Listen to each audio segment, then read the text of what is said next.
Hello friends, welcome to my channel study art with Deepa. आज मैं फिर आपके लिए थ्योरी लेके आ गई हूँ। मुग़ल शैली मैंने इसके पहले पढ़ाया था आपको, तो कुछ आगे तक मैंने पढ़ा दिया था, तो बाकी बचा हुआ था। तो अभी मैं उसके आगे का पार्ट लेके आई हूँ आपके लिए। तो आज हम हमजानामा से शुरू करेंगे। ठीक है, तो हम अकबर पढ़ रहे थे। तो अकबर में हमने बहुत सारी चीज़ें पढ़ी थी मुग़ल शैली में। ठीक है, बाबर, हुमायूं पढ़ा था, फिर अकबर पढ़ा था। तो अकबर ही हम पढ़ रहे थे, उसमें कई चीज़ें थी। तो जो चित्रित ग्रंथ है, भारतीय और अभारतीय चित्रित ग्रंथ अकबर कालीन, तो वो हम लोग पढ़ रहे थे। तो पहले अभारतीय जो ग्रंथ है वो हम पढ़ रहे थे। तो अभारतीय में हमने पहले बहुत सारा पढ़ लिया था। आज हमें हमजानामा पढ़ना है। तो चलिए स्टार्ट करते हैं क्लास। और जिसने मेरा चैनल सब्सक्राइब नहीं किया है, सब्सक्राइब कर लीजिए। मैंने काफ़ी टाइम बाद क्लास लाई है, क्योंकि थोड़ा टाइम लग गया, मगर मैं अब रेगुलर लाऊंगी। तो आप मेरा चैनल प्लीज़ सब्सक्राइब कर लीजिए। मैं पूरा और भी जो आर्ट की थ्योरी है वो सब लाने वाली हूँ। सो चलिए let's start the class. Okay, तो चलिए क्लास स्टार्ट करते हैं। हमजानामा, तो हम इसकी पहले टाइमिंग देख लेंगे। तो 1558 से 1573, ठीक है। तो ये टाइमिंग है हमजानामा की, 1558 से 1573 और ईस्वी। ठीक है, और हुमायूं के काल में शुरुआत हुई थी। तो ठीक है, हमजानामा किसके काल में शुरुआत हुई? हुमायूं के काल में शुरुआत हुई थी इसकी, तथा अकबर के काल में पूर्ण हुआ था। ठीक है, और किसके काल में पूर्ण हुआ था? अकबर के काल में। मतलब जो हमजानामा हमारा है वो हुमायूं के काल में शुरू हो गया था, स्टार्ट हो गया था। ठीक है, शुरुआत इसकी हुमायूं के काल में हो गई थी और अकबर काल में समाप्त हो गया था, मतलब कंप्लीट हो गया था। ठीक है, उसके बाद राय कृष्ण के दास के अनुसार यह पूर्णतः अकबर के काल में ही चित्रित हुआ था। और राय कृष्ण दास जो होते हैं वो, उनके अनुसार वो कहते हैं कि ये जो हमजानामा है वो अकबर के काल में ही इसका चित्रण हुआ था। ठीक है, चित्रित हुआ था। फिर अता-उल्लाह कासदीनी के अनुसार हमजानामा हुमायूं के मस्तिष्क की उपज है। मतलब कई लोग कहते हैं, जैसे राय कृष्ण दास कहते हैं कि अकबर के काल में ही चित्रित हुआ था, वैसे ही अता-उल्लाह कासदीनी जो है उनके अनुसार हमजानामा जो है वो हुमायूं के मस्तिष्क की उपज है। हुमायूं ने ही मतलब सोचा था, उसके मस्तिष्क की उपज है, ये कहते हैं। और इस ग्रंथ में, यानी हमजानामा, इस ग्रंथ में मोहम्मद साहब के समकालीन अमीर हमजा की कहानियाँ हैं। तो क्या है इसमें? तो मोहम्मद साहब के समकालीन, ठीक है, अमीर हमजा की कहानियाँ हैं इसमें। ठीक, ये हो गया। और इसमें 360 कहानियाँ हैं। कितनी कहानियाँ हैं हमजानामा में? तो 360 कहानियाँ हैं। और इसके प्रथम खंड में प्रेम संबंधी चित्र बने हैं। ठीक है, तो क्या है इसके प्रथम खंड में किससे संबंधित चित्र बने हैं? तो प्रेम संबंधी चित्र बने हैं। ठीक, और हमजानामा पर किसका प्रभाव? तो फारसी प्रभाव है हमजानामा पे। और हमजानामा के चित्र घटनाओं से संबंधित बनाए गए हैं। तो किससे संबंधित बनाए गए हैं? जो हमजानामा चित्र घटनाओं से संबंधित बनाए गए हैं। ठीक है, तो हम अब आगे देख लेते हैं। ये हमने पढ़ लिया। उसके बाद है कि हमजानामा पर फारसी प्रभाव था, ये देख लिया। और घटनाओं से संबंधित चित्र बने हैं। और इसे 12 खंडों में विभाजित किया गया। तो हमजानामा को कितने खंडों में विभाजित किया गया? तो 12 खंडों में विभाजित किया गया है। तथा इसमें लगभग 2400 चित्र है। कितने चित्र हैं? 2400 चित्र हैं, जिसमें अकबर के काल के 1400 चित्र 17 जिल्दों में है। ठीक है, तो 12 खंडों में विभाजित किया गया, 2400 चित्र है। और अकबर के काल में 1400 चित्र हैं, जो कि 17 जिल्दों में है। ठीक है, और हमजानामा में लगभग 50 चित्रकारों ने 15 वर्षों तक काम किया। तो कितने चित्रकारों ने हमजानामा में काम किया? 50 चित्रकारों ने क्या कार्य किया, और कितने वर्षों तक? तो 15 वर्षों तक कार्य किया। ठीक है, तो हमने ये पढ़ लिया।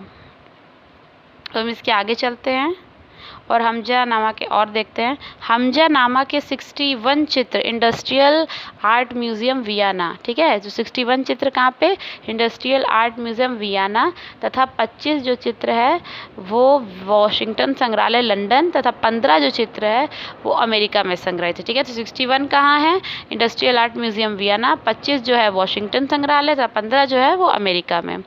फिर भारत में हमजानामा के 6 चित्र संग्रह। और भारत में कहाँ संग्रहित है? जैसे हमने पढ़ा ना, यहाँ 61 वियना में, 25 लंदन में, 15 जो है वो अमेरिका में। वैसे ही 6 चित्र जो है वो भारत में संग्रहित है। उसमें से 2 जो है वो भारत कला भवन वाराणसी में है, 2 जो है वो Prince of Wales museum Mumbai में है, एक हैदराबाद में है और एक बड़ौदा में है। ठीक है, तो ये हमने कहाँ कहाँ संग्रहित है ये पढ़ लिया। तो इसके आगे हम देखते हैं। अब इसके आगे है कि चित्रों का पहनावा यानी भारतीय ढंग का है, मतलब चित्र जो बने हैं उससे पहनावा जो पहने गए लोग बनाए तो भारतीय ढंग का है। ठीक है, तो कितना है पहनावा कैसा भारतीय ढंग का है, तथा संयोजन में अजंता की झलक देखने को मिलती है। जो संयोजन है चित्र में उसमें अजंता की झलक, अजंता में जैसे संयोजन है वहाँ यहाँ पे भी हमजानामा में ऐसा ही संयोजन दिखाया गया चित्रों में, तो संयोजन में अजंता की झलक दिखाई देती है। एक चश्म चेहरे की अधिकता है, जो एक चश्म चेहरे हैं चित्रों में वो उसकी अधिकता है, मतलब ज़्यादातर एक चश्म चेहरे बने हैं। इसका निर्माण सूती कपड़े पर किया गया है, जिसका माप और किसका हमजानामा किस पे बना है, तो ये पूछा जाता है तो सूती कपड़े पे बना है। ठीक है, और माप भी पूछा जाता है 67.5 है। ठीक है, इसके अलावा ये ज़्यादा लिखेंगे, नहीं तो 68/50 और 68/52 और 67/50 ऐसे कुछ भी इनमें से लिखा मिल सकता है। ठीक है, लगभग।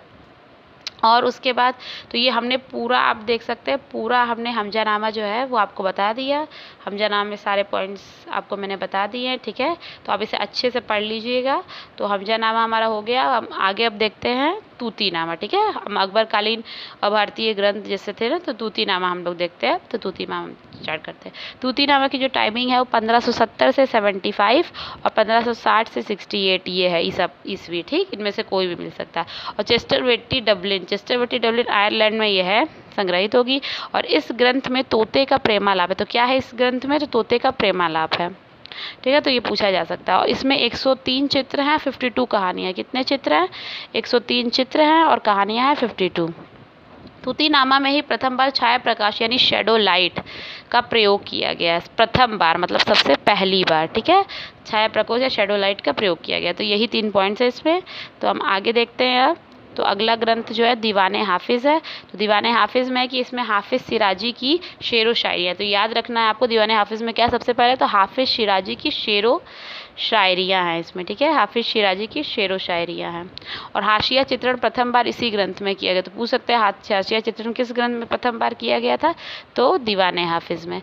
यह पुस्तक रामपुर यानी रामपुर जो कि यूपी में है, रजा संग्रहालय में संग्रहित है। रामपुर रजा संग्रहालय में संग्रहित है। तो कहाँ संग्रहित है, रामपुर रजा संग्रहालय में दीवाने हाफिज़। इसकी 2 प्रति लंदन में है, 2 प्रति लंदन और 3 प्रति चेस्टरवेटी डबलिन में है। ठीक है, तो ये हो गया 3 पॉइंट्स इसके भी हो गए। तो हम अब आगे चलते हैं। अगला जो हमारा ग्रंथ है वो है खमसा निजामी। तो ये छोटे छोटे ही पॉइंट्स हैं इसमें। तो खमसा निजामी में कि याद रखना है कि कौन सा ग्रंथ में क्या है। ठीक है, तो खमसा निजामी में इसमें लैला मजनू की प्रेम कथा है। तो किसकी प्रेम कथा है खमसा निजामी में, लैला मजनू की प्रेम कथा है। ठीक है, तो ऐसे लगे खमसा निजामी में क्या है, तो लैला मजनू की प्रेम कथा है इसमें। ठीक है, और फिर यह ग्रंथ फेयर आर्ट गैलरी अमेरिका में संग्रहित है। ठीक है, तो कहाँ संग्रहित है ये ग्रंथ, फेयर आर्ट गैलरी अमेरिका में, फेयर आर्ट गैलरी अमेरिका में संग्रहित है। और चित्र इसका एक देख लेते हैं, कुमारी दर्पण में मुख देखती है। दर्पण यानी मिरर होता है, कुमारी दर्पण में यानी शीशे में जो आप लोग मुँह देखते हैं, वैसे ही कुमारी जो है वो दर्पण में मुख देख रही है। ये खमसा निजामी का चित्र है। ठीक है, तो ये हो गया। अब हम पढ़ेंगे अकबरनामा। ठीक है, तो आगे देखते हैं हम अकबरनामा। तो अकबरनामा में क्या है, इसमें 117 चित्र है। तो कितने 117 चित्र हैं जो Victoria and Albert museum London में संग्रहित है। 117 चित्र कहाँ संग्रहित है, Victoria and Albert museum London में संग्रहित है। अकबरनामा का श्रेष्ठ चित्र कौन कौन से देख लेते हैं। सलीम के जन्म वाला है। ठीक है, ये श्रेष्ठ चित्र है जो 6 भागों में बटा, कितने भागों में बटा है, 6 भाग में। और 2 चित्र हैं रणथंभौर का घेरा, और दूसरा चित्र है पहला चित्र सलीम का जन्म, ये श्रेष्ठ चित्र अकबरनामा का जो कि 6 भाग में बटा, और दूसरा है रणथंभौर का घेरा। ठीक है, ये 2 चित्र हैं जो इम्पॉर्टेंट है। और अकबरनामा का 3 भागों में बांटा गया। कितने भागों में बांटा गया अकबरनामा को, 3 भागों में। अकबरनामा का आखिरी भाग आईने अकबरी है, जिसे पुनः 5 भागों में बांटा गया। मतलब 3 भागों में अकबरनामा को बांटा गया है, और जो आखिरी भाग है वो आईने अकबरी है अकबरनामा का, उसे भी पुनः फिर से मतलब 5 भागों में बांटा गया। ठीक है, तो हमने ये पढ़ लिया अकबरनामा। अब हम आगे बकायते बाबरी पढ़ते हैं। ठीक है, तो बकायते बाबरी में है कि बाबरनामा के लेखक, बकायते बाबरी, बाबरनामा के लेखक बाबर थे, जो तुर्की भाषा में लिखे। बकायते बाबरी या बाबरनामा के लेखक कौन थे? तो बाबर थे, जो तुर्की भाषा में लिखे थे। इसे किस भाषा में लिखे थे? तो तुर्की भाषा में। इसका फ़ारसी अनुवाद अब्दुल रहीम खाने ने किया था। तो किसने किया था? तुर्की भाषा में वैसे लिखी गई थी, मगर फ़ारसी अनुवाद अब्दुल रहीम खाने ने किया था। इसकी एक प्रति राष्ट्रीय संग्रहालय दिल्ली में संग्रहित है और इसमें 144/183 चित्र प्राप्त हुए हैं, इनमें से मतलब लगभग। और इस ग्रंथ में 22 चित्रकारों का उल्लेख है। कितने? 22 चित्रकारों का उल्लेख है, 4 हिंदू और 3 मुस्लिम। ठीक है, तो ये हो गए बकायते बाबरी, ये बाबरनामा। तो अब हम आगे देखते हैं इसके तारीख़े ख़ानदान तैमूरिया, जो तैमूरनामा कहते हैं। ठीक, तो इस ग्रंथ में तैमूर वंश से लेकर अकबर के काल तक का चित्रण है। मतलब तैमूरनामा में क्या है, जिसे तारीख़े ख़ानदान तैमूरी कहते हैं। इस ग्रंथ में तैमूर वंश से लेकर अकबर के काल तक का चित्रण हुआ है। क्या क्या मतलब उसमें, और इसमें 132 चित्र, कितने चित्र? तो 132 चित्र हैं।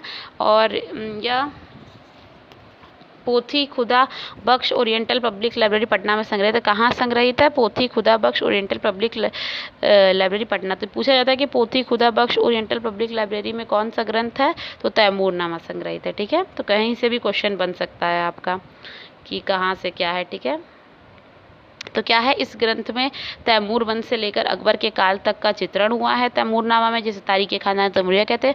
132 चित्र हैं और यह पोथी खुदा बख्श ओरिएंटल पब्लिक लाइब्रेरी पटना में संग्रहित है। ठीक है, इतना हो गया। अब हम आगे देखते हैं। आगे है तारीख़े उल्फ़ी।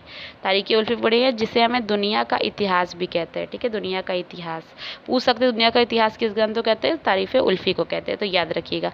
मुल्ला दाऊद ने इसका फ़ारसी अनुवाद किया है। तो तारीफ़े उल्फ़ी का फ़ारसी अनुवाद किसने किया है? तो मुल्ला दाऊद ने किया है। चित्र इसके देख लेते हैं, छोटा ही मतलब कमी इसमें। मस्जिद का दृश्य, राष्ट्रीय संग्रहालय नई दिल्ली में संग्रहित है मस्जिद का दृश्य। मेन इसे याद रखना है इसमें कि दुनिया का इतिहास कहते हैं तारीफ़े उल्फ़ी को, और इसका फ़ारसी अनुवाद मुल्ला दाऊद ने कहा। चित्र भी याद रखिए, मस्जिद का दृश्य, जो राष्ट्रीय संग्रहालय नई दिल्ली में संग्रहित है। और अगला देखते हैं हम शाहनामा। तो शाहनामा चेस्टर बेट्टी डबलिन आयरलैंड में संग्रहित है। ठीक है, कहाँ संग्रहित है शाहनामा?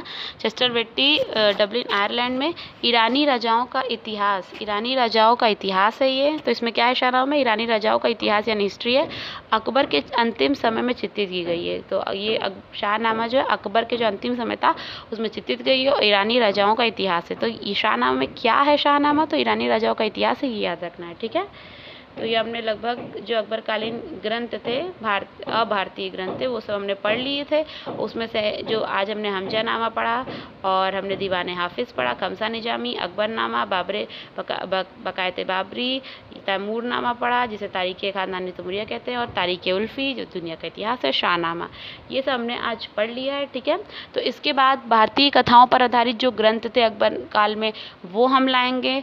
और फिर अच्छा है, तो चलिए इतना आप पढ़िए। इसके बाद मैं इसके आगे का लेके आऊँगी आपके लिए भारतीय कथाओं पर आधारित ग्रंथ, और इसको और भी मैं आर्ट के टॉपिक्स इसको कंप्लीट करने वाली हूँ। So please please please please मेरा चैनल सब्सक्राइब कर लीजिए, इसे देखिए, शेयर करिए। और ठीक है, आप अच्छे से इसे कई बार देख सकते हैं 2x की स्पीड में, या नोट भी कर सकते हैं इसे। आप रोज़ रिवाइज़ करिए। ठीक है, तो चलिए मिलते हैं अगले वीडियो में। Thank you so much for watching.